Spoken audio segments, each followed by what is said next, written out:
राम राम।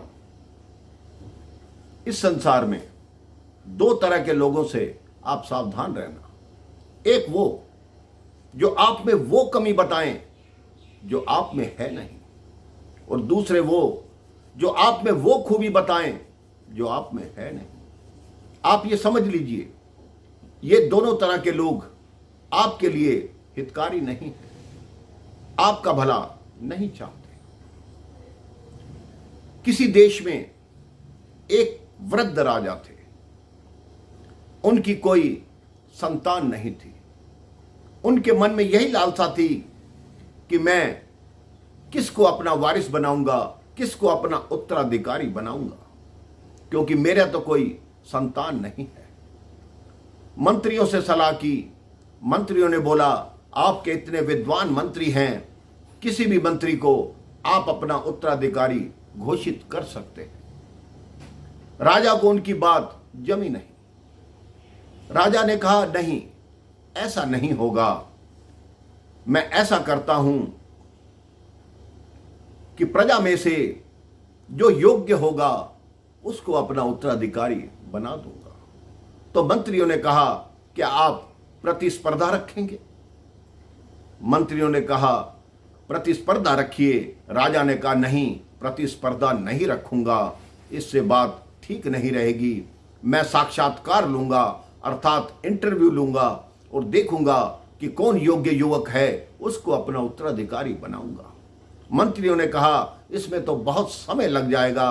राजा ने कहा, मेरे पास बहुत समय है, मैं खुद हर युवक का साक्षात्कार लूंगा। यह बात सारे नगर में, गांव में फैल गई। किसी गांव में एक किसान का युवा पुत्र था। उसने कहा, पिताजी, मैं भी राजा के पास जाऊंगा, हो सकता है यह राज्य मुझे मिल जाए।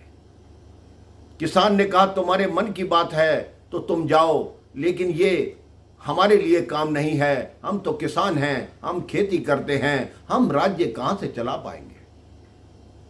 उस युवक ने कहा, मेरे पास पहनने के अच्छे कपड़े नहीं हैं। पिताजी, आप ऐसा कीजिए, कुछ पैसे दे दीजिए, जिससे मैं एक बढ़िया सी जैकेट लेकर पहन कर जाऊं, ताकि राजा पर मेरा प्रभाव पड़ सके। उसके पिता ने कहीं से उधार लेकर उस युवक को दिए। उस युवक ने एक सुंदर जैकेट पहनी और राजमहल की तरफ चल पड़ा। अभी राजमहल में पहुंचने ही वाला था, सर्दी के दिन थे। उसने देखा बाहर एक भिखारी ठंड से ठिठुर रहा है। उसने भिखारी से कहा, क्या हुआ बाबा, आपने कुछ खाया नहीं? उस भिखारी ने कहा, मुझे बहुत ठंड लग रही है, मुझे कोई वस्त्र ले दो।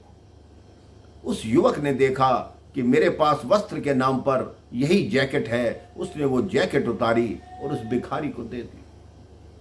अब फिर अपने पुराने कपड़ों में आ गया।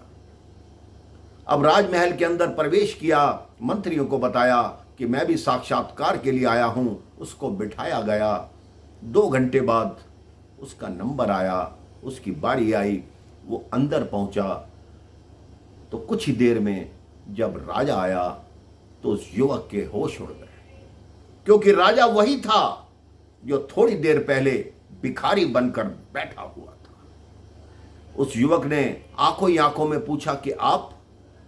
राजा ने कहा, तुम्हारा साक्षात्कार हो गया है, तुम्हारा इंटरव्यू हो चुका है। मैं देखना चाहता था, अगर मैं राजा बनकर तुमसे मिलता और तुमसे कोई वस्तु मांगता तो तुरंत तुम मुझे दे देते। मैं तुमसे भिखारी बन के मिला, तब भी तुमने अपनी प्रिय वस्तु मुझे उतार कर दे दी। तुम ही इस राजा के उत्तराधिकारी बनोगे।